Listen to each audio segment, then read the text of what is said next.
welcome back. Glad to have you on board as always. We're going to talk to Father Paul Kramer this hour about the role of the Catholic Church in the revision of virtually the entire planet, including the new globalist religion or religious paradigm that the Church is hard at work on, the fake Pope Bergoglio, which very few people understand, unfortunately. I'm sure there are some, but not nearly enough. The Catholic Church is an ugly remnant of what it once was. The current high-profile, publicly viewed Catholic Church is the enemy of humankind. I hope I'm not going too far, Father Kramer, am I? Welcome back. Well, it's great to be back, and I unfortunately have to agree with you on that point insofar as what presents itself as the Catholic Church is not the Catholic Church, because what has been the Catholic Church cannot change. Mm-hmm. Whereas Bergoglio himself has come out and said with his reforms are going to bring about that the church will be a different church. Yes, he has said that. We're talking about the Pope, the fake Pope. Bergoglio is his real name. The Argentine, yeah. So well, he has said it. You're right. He's stated it loud and clear. And the counterfeit church that he is building, it is clearly the work of the devil insofar as the telltale sign of the evil one, of the devil, is inversion. Richard Wurmbrand pointed out that, and very correctly, Malachi Martin spoke about the same thing. Mm-hmm. Inversion is the mark of the devil. In the writings of Karl Marx, he was fascinated with inversion. He used inversion in his language all the time. And in his poems, Marx, you find quotations where he says, "My soul is filled with the vapors of hell. See this sword. The Prince of Darkness sold it to me." This kind of dark thinking is found throughout his poems. And what Bergoglio is doing is an inversion of Catholicism. It is an inversion. So, well, I wonder. Go ahead, finish. That's good. I get it. As Archbishop Vigano says, there really is a deep church, like there is a deep state. Mm-hmm. I have known a number of individuals who were in various ranks of the CIA. Mm-hmm. I'll mention one by name, a very public figure, Colonel Robert Hickson. Mm-hmm.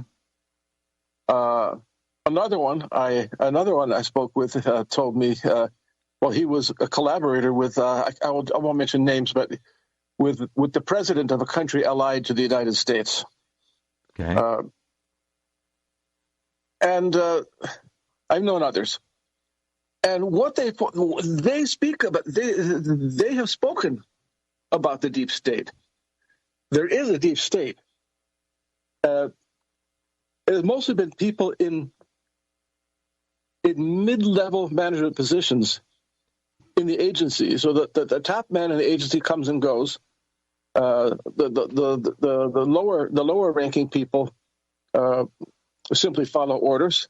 But those middle ranking people, the middle management people, they're always there. Those are like the bureaucrats in other. Sure, that's the bedrock bureaucracy of the agency, and that doesn't change. Who was it? Trump, when he was in office, said something about that the bulk of the government is not being turned over. We don't have the time to do it. It was largely Obama appointees, and they form a great mass of the bedrock of the government, and it's just impossible to replace all those people. You don't have the time to do it, so they carry on. And they're still there. And they're not Trump's appointees. So I'm just using that as an example, but your point is very well taken. Yeah, these agencies continue with their deep state spine, so to speak, and they don't change much. A little bit on the exterior, a little different clothing here and there, and a little different hairstyle, but it's the same thing. It doesn't really change because of the mass of the people in it. They don't change. Go ahead. The same thing in the United Nations. Yes. And it has been, unfortunately, in the Catholic Church, in the Vatican, especially in the central administration of the Church, which is the Vatican. Mm-hmm. It has been that way for a long time. They never did have the Pope in their pocket until one of their own was elected. They pushed out Benedict XVI, and they put their own man in his place. Yep. Pretty awful when you think about it.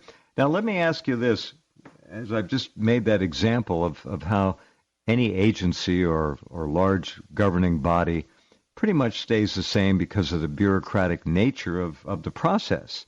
People don't usually leave those jobs unless they're fired or replaced, and that just doesn't happen in mid-level intelligence groupings and so forth. But what about the Catholic Church? When a new pope comes in, is there any, and I know the answer to this, but is there any downline massive or significant change that occurs in philosophy or preaching the church doctrine? I can't imagine it happening, but what happens? In other words, do we have, when Benedict XVI was pope, we have the same basic people right now still in power because he inherited them, and when he was ousted, then they inherited him. I mean, Bergoglio's people. So, because the church doesn't change that much, does it? In the essentials, the church doesn't change, but the facade that we see misrepresenting the church, that has changed entirely. Mm-hmm. Mm-hmm. But they're very careful. They're very careful about keeping the Catholic window dressing right. to make it to be the same church, whereas it is not. The Vatican is not the Catholic Church. I have to be very blunt about that, and that's the central message, the central point of the Secret of Fatima, is that the Vatican itself will be taken over by these evil forces controlled by the devil. That they would take over. They will take over the Vatican, and that has happened. They've done it. Yeah. That is Bergoglio. It's a done deal. When we go and let's just extrapolate this a little further. How far from the tree can we go with this? The Vatican being the tree. Let's go to, well, just for the heck of it, Mexico, the Catholic Church in Mexico, the bishops down there and so forth. Are they ordered or otherwise influenced from the Vatican to change the way they're preaching the gospel and doing their jobs? Is it that far down the road, the pecking order, the change? Yeah, I'll give you an example. How things are different now than they were back in the 1970s. What's happening now? There was one man who tried to change everything, and that was back in the 70s. And his name was John Paul I. Cardinal Albino Luciani was elected Pope. It was an interesting story how he was elected Pope. He was elected on the third ballot, and on the fourth ballot, it was unanimous. Mm-hmm. One of the cardinals was so overcome that he actually spoke. He forgot about his oath, and he spoke about how Albino Luciani had been elected. That was Cardinal Sin who was speaking about it because he was just so overcome by what he had seen. They had seen what they said. They had seen what looked like a divine manifestation pointing to Cardinal Luciani, mm-hmm. And he said, He said, we all saw it. I mean, all the cardinals, all of us, we all saw it. He said the fourth ballot was unanimous. He was elected in the third ballot. He wanted a fourth ballot that was unanimous. Wow. Well, John Paul the First. Yes, he was in office for 33 days. That's it. He was going to make immediate changes. He was going to make immediate changes at the very highest levels. He was removing several of the cardinals who were known to be Freemasons. And the following morning, after he spoke with some of these individuals, he was dead. There's a book written about this. It's called "Murder in the 33rd Degree" by Father Charles Murr. And I knew about this. I was speaking to Cardinal Gagnon about this one time. He was still an archbishop, not yet made a cardinal, just shortly before he became a cardinal. Mm-hmm. And Gagnon, Archbishop Gagnon, was talking to a Vatican official by the name of Mario Marini, Father Mario Marini. And they had a discussion Archbishop Gagnon had said, they're going to kill this Pope. He's trying to make too many changes too quickly. And 3 days later, Pope John Paul I was dead. Marini rang up Gagnon on the phone, and he said, do you remember what you said to me 3 days ago? And Gagnon said to him, I remember very well, and they did it. Wow. So that's how things don't change. Pope John Paul II, Pope Benedict XVI, both spoke about how they were powerless before these people because they were up against too many. One man against all, almost or nearly all. So they couldn't bring about the change. But the difference now is that they finally pushed Benedict out, and they have their own man in. Oh, they overthrew Benedict, for you newcomers out there, locked him up in the Vatican for the last 9 years of his life, kept him a prisoner, literally, and said, he retired from. No, he didn't. He was overthrown.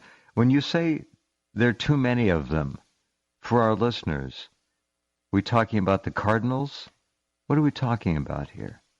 Are these double agents? What are they? Not just the cardinals, but yes, there are cardinals, there are bishops, there are monsignori working in the Vatican who are taking orders from someone other than the Pope, because they belong to a different hierarchy, which is that of Freemasonry. Now, I remember one of the cardinals interviewed on television when Benedict was elected. I believe it was Murphy O'Connor of the Archbishop of London. And what he said was, we did not get our man. In other words, when Ratzinger was elected Pope, Ratzinger was not their man. Huh. But when did you hear this? When did you hear that? Approximately. That was on the day. That was the 19th of April, 2005. The day that Benedict was elected. That was it. And right then you heard that. Wow. Yeah, and another cardinal I saw on BBC television. I think it was BBC. Another cardinal spoke. Mm-hmm. Or it was the Canadian television, but they were getting the feed from the BBC, if I remember correctly. Right. And it was a Dutch or Belgian cardinal, I can't remember which, who said, when they asked him what was his thoughts about this new pope, and he said, this pontificate will not last more than 3 years. Well, they put it right out there. Yeah. It came out afterward, of course, that there had been a deal made, They tried to push Bergoglio through to get Bergoglio elected. He didn't have nearly enough votes. Ratzinger had many more votes, but Ratzinger didn't have quite enough to be elected. So they made the deal with the electors. We'll give you enough of our votes to get your man elected, but after 3 years, he's got to resign. So that's how they brokered Ratzinger. That's very interesting. But of course, after 3 years, he didn't resign because Ratzinger is not a party to that agreement. And any agreements, this has been a long-standing ruling in the church that any kind of agreement ever made before a man is elected pope is not binding on the pope. He has the power to. He is not in any way obligated to maintain such an agreement after he's elected. And so whether Ratzinger knew or not about this deal, I have no idea. But he understood perfectly well that they cannot require a pope to resign. So he took his office seriously. As the successor of the Apostle Peter, he knows that he's answerable to a higher authority than to those cardinals who elected him. But they pushed him out, and in oblique language, but it's clear enough language. He said so much. What he was up against the forces of Antichrist. And if he had continued on in office, he said I would have died anyways, because it was the constant resistance of those who are supposed to carry out his orders, who are working against him, working directly against what he wanted to do for the church, because they have their own agenda. So they finally got him to. They finally pushed him out. And they've got their own man in, and now Bergoglio isn't working against them. Bergoglio is their man, and now it is the Masonic agenda that the Vatican is implementing. Is the Masonic agenda for the global one world government, the global one world religion, which is an anti-Christian religion. Well, it's predicated, for you newcomers, it's predicated on worship and idolatry of nature, supposedly. That's yes. Number one. And it was Pope Leo XIII who made a prophetic prayer in 1884, and he foretold all of this happening. And he said, there where the blessed apostle Peter set up the sea, the apostolic sea for the light, as the light of the truth for the nations. There, they have established their throne of iniquity, the throne of abominable iniquity. They have set up there. That's quite a tag. Wow. The precise quotation. It's in my book, my book on the true and the false pope, the case against Bergoglio. I actually have given the verbatim quotation of that. Antonio Sauci in one of his book, the final prophecy. In that book, he also quoted that prayer, and it was in the official collection of prayers that the Vatican publishes called the Raccolta. But around 1930 or so, in the 1930s, that prayer was removed, and an abbreviated version was put in its place without that paragraph. Wow. Well, talk about corruption. It's the same old song and dance. I don't care what level of politics you're in. It's down and dirty, and now it's worldwide, satanic dirty. This is not good. The church is not going to be. All right, I shouldn't say this. How could the church be saved from Freemasonry? How could it happen? When you have so many Confederates inside at high levels who are willing literally to kill popes, there's no problem with that. They did it. They've done it. I don't know how we can wrest control away from these dark and evil people. I don't know. Well, it's not good to be the work of men, because it is not in our people. It is not in our power to take this power away from them. But I believe that.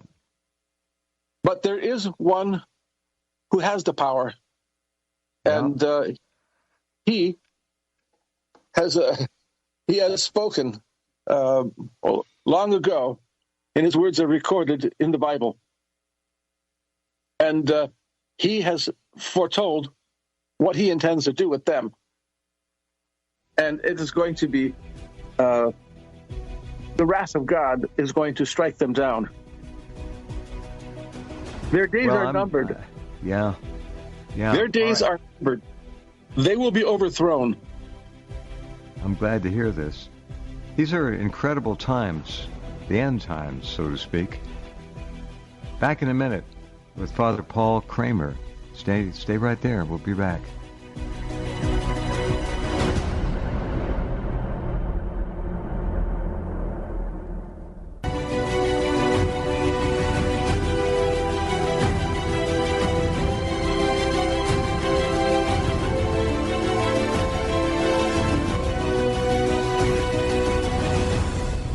Okay, here we are back. Always an honor to talk to Father Paul Kramer, a real veteran, knows the Vatican inside and out, understands what's happening to the world's largest religious grouping. I think certainly in terms of power and influence, if not numbers. Can't imagine a bigger one. All right, so I don't know where this is going to go. Are we now to a point where we're waiting for God's wrath to come down on these criminals and killers, which is what they are? What are we doing? Are we just in a kind of a holding mode at this point? We are at the end time, and if there is going to be divine intervention and retribution, shall we say, it's time. So is that what we're waiting for, or are there activists out there trying to do other things as well? Well, we have to do what we can with our feeble human efforts, but eventually it is only the divine intervention that can save us. Our Lord Jesus Christ says, unless those days were shortened, all flesh would not be saved. In other words, the human race would perish from the face of the earth if God would allow them to carry out their evil designs to the very end that they intend. But God will not allow them to do this. I know this because we have the Word of God in Scripture, in the Old and the New Testament. Now, they can take over the churches, and they have taken over the churches. They've taken over the Vatican. They have their man installed as a counterfeit pope. Right. They can change religion, but one thing they cannot change the Word of God, because when God speaks, His work, as it says in the Bible, God's word does not go out into a vacuum.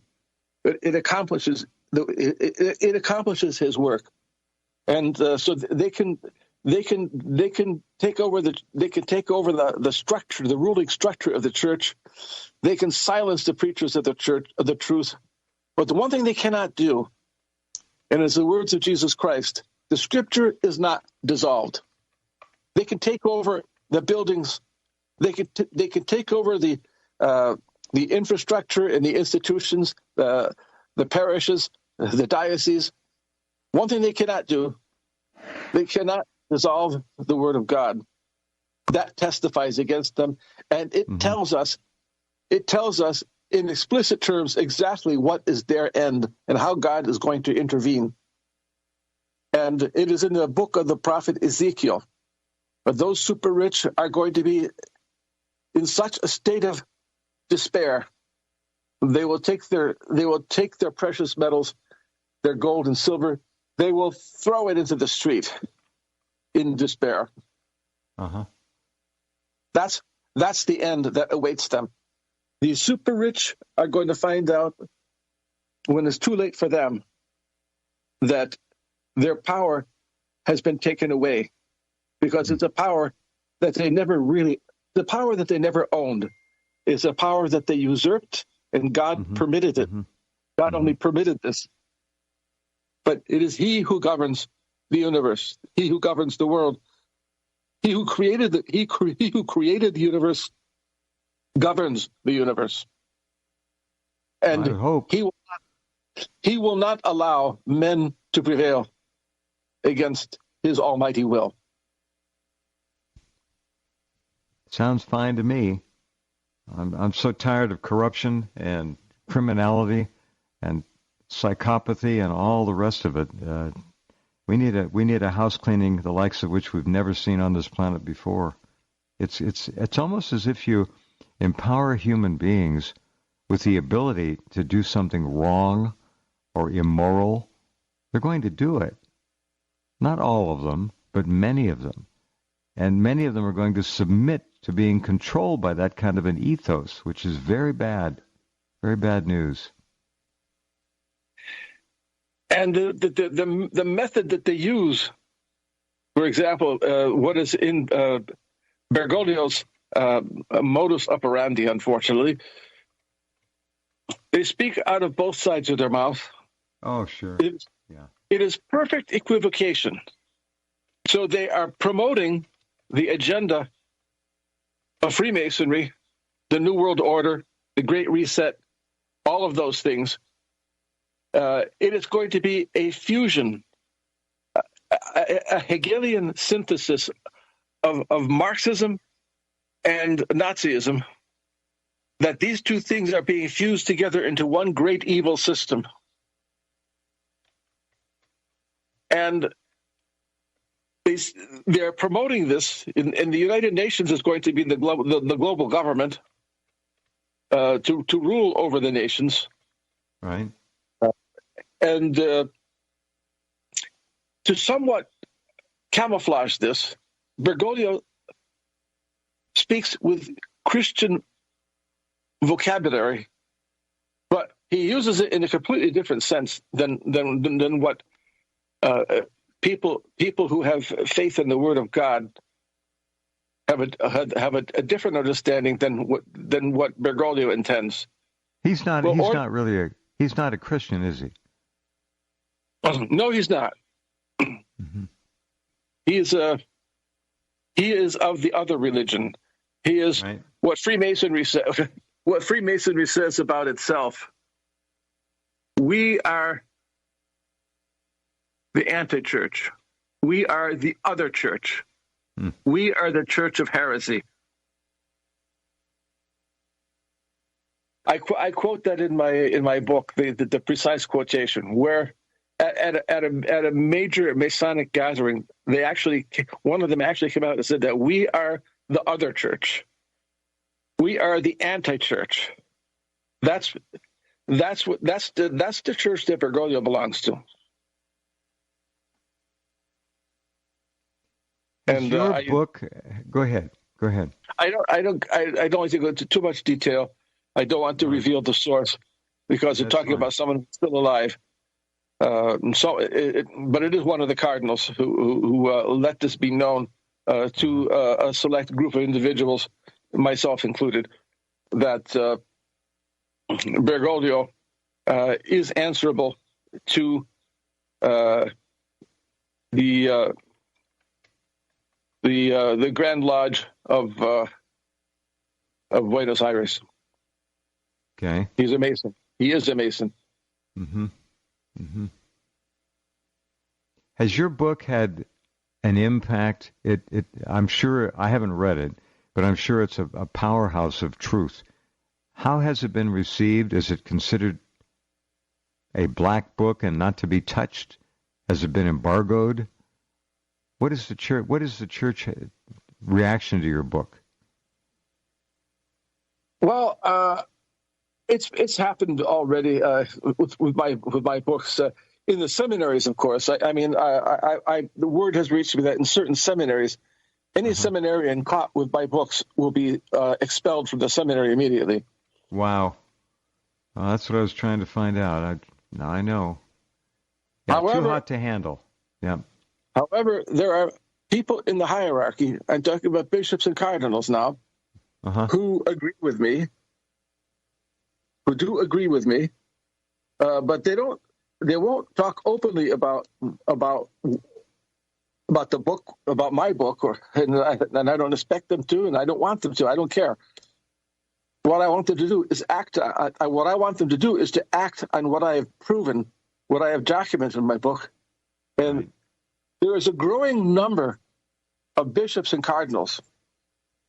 Some have already spoken, so that there's no doubt about it. There is a growing number, and this was mentioned already in the 1970s that there would be this counterfeit pope who would have no faith. He is not a believer in the revealed doctrine of sacred scripture, of sacred tradition. He would not believe in divine. He would not believe in the divine revelation set forth in the Word of God. That this man will become pope someday. But there would be a growing awareness among the bishops and cardinals that this man has no faith and that he does not believe in God as they do. Now, I read this back in the 1970s, and I see it happening. I see it being fulfilled I see it with my own eyes being fulfilled. There are bishops and cardinals who are now becoming more and more aware. They have a growing awareness that this man does not believe in the Word of God. Bergoglio, who called himself Francis. He's a fraud. He even looks like a fraud if you watch his body language, listen to his voice. That's one of the creepiest voices speaking off the cuff here that I've ever heard. He's a very strange spoken man. Not one who inspires great confidence. He just seems bad. Now, there have been people who said that, I think one pope ago, we're going to have one more, the last pope. The last pope. This is not a real pope, though. This is a fraud. So is there any truth in your view to that projection that we were going to have one more pope? This was, I guess, manifested before Ratzinger was put in. It's been talked about. I've heard it said but it's really it's an interpretation. That is an interpretation. I see. That is not a clear-cut prophecy. That is an interpretation of prophecy. So it has to be understood to be only an interpretation. Very so good. It's not something that I won't mark on the timetable that the next pope is the last. I won't go so far as to say that. Right. Well, this is a very interesting thing. So there's a war going on in the Vatican right now. Yes? It's not yelling and screaming. It's a quiet war. But the division must be clear to those who are inside. They know who's on board with the international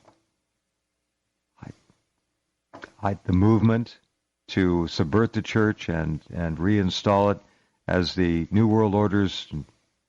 It's a major player for the New World Order. It's a henchman. And those who see it must be, I don't know how the division stacks up in the Vatican, but it has to be one of people who either see it or they don't or don't want to. It's got to be clear. Wouldn't you think? It's the inversion now of what it used to be. It used to be that you had popes who were dedicated to carrying out the will of God and working for the salvation of souls. Yeah, right. You had infiltrators under them who were taking their orders from Freemasonry, who were the subversives trying to destroy the work of the popes. Trying to destroy the work of the church. But now it's the reverse now. It is those subversives who are trying to subvert the entire Christian order in the world, and they have largely succeeded in reversing it and overturning it. But you have in the Vatican those who are viewed by the subversives to be subversives, the ones who want to overturn the counterfeit order, and want to restore the Christian order in the world. You have some of them still there in the Vatican working against these evil powers that have taken over. Okay.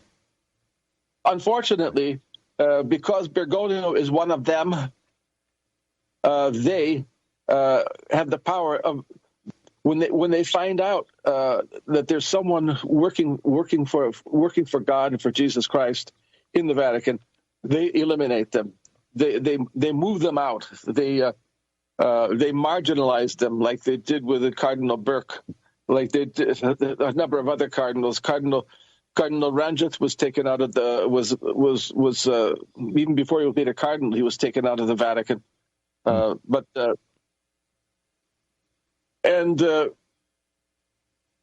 Pope Benedict, of course, was powerless.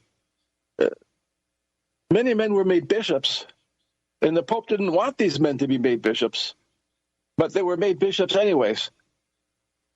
And many good men were removed from the Vatican, and the Pope didn't want them removed from the Vatican.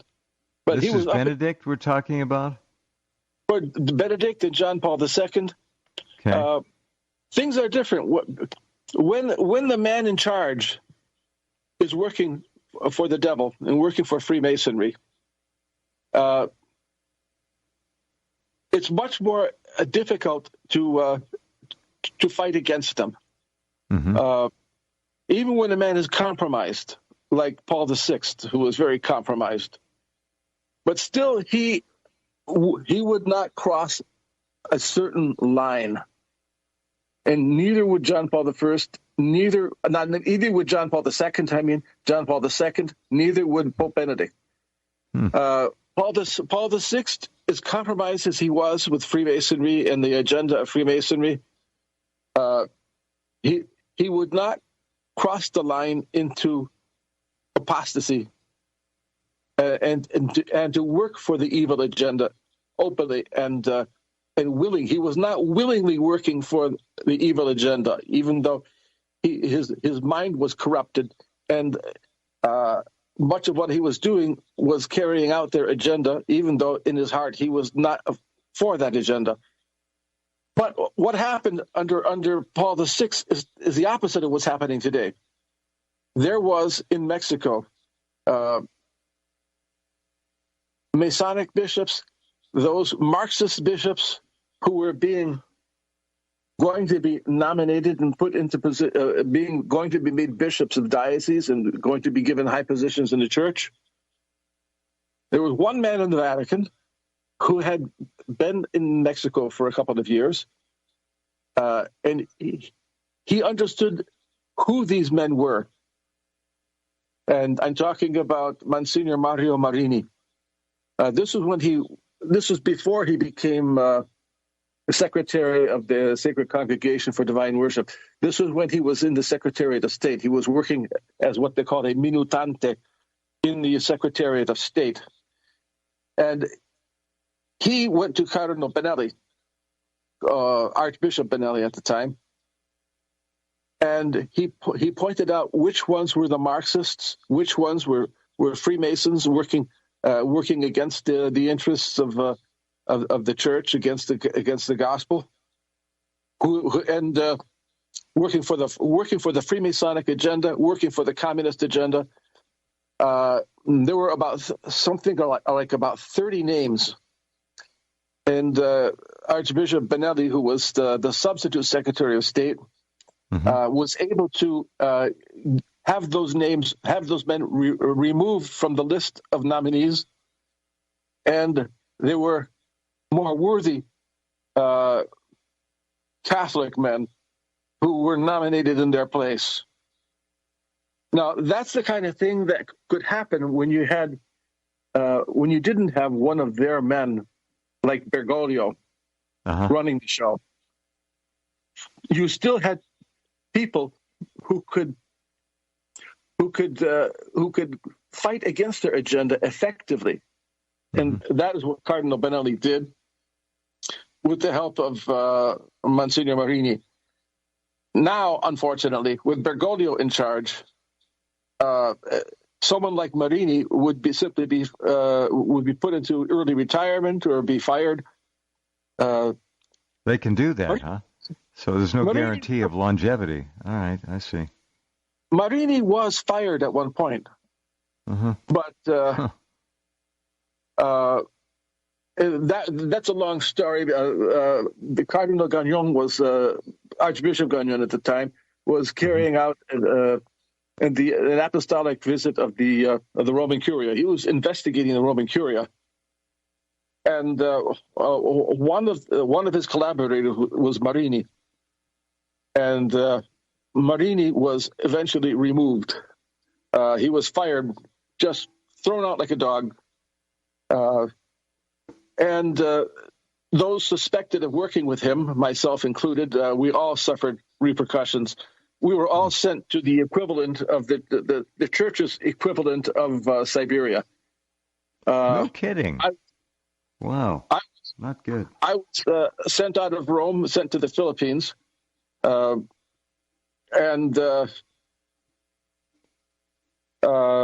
others were all sent out of Rome.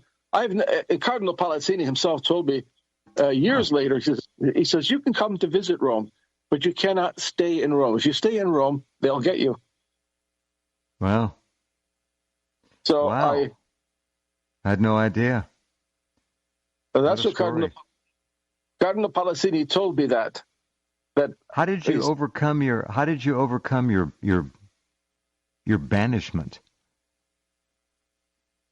Well, I was planning in 1981. I was planning to stay permanently in Rome, and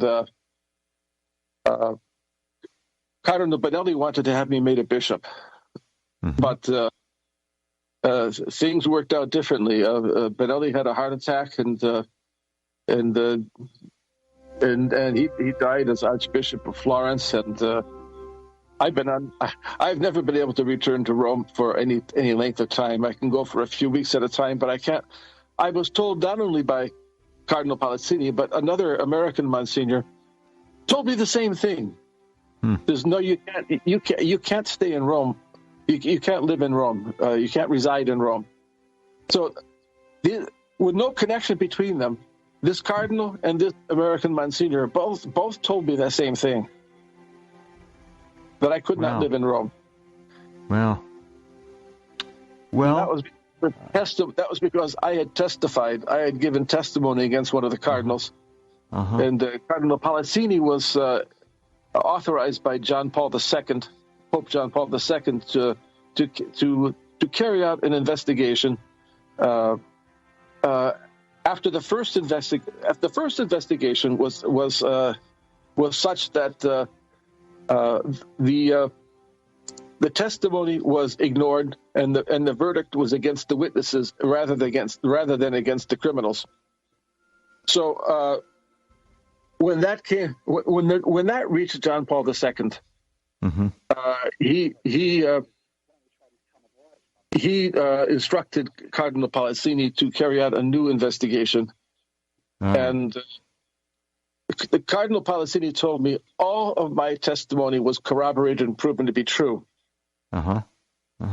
Let's, Father Kramer, we have to say good night right now, but let's hold this over and talk next time in a couple of weeks about this. This is a fascinating story, a true insider's story about what's going on there. It's quite remarkable. So thank you. Let's keep this page open. We'll come back to it next time. Thank you, Father Kramer, very much. Okay. All right. That's it for tonight. Have a good weekend. Thanks for being here. And we'll talk soon.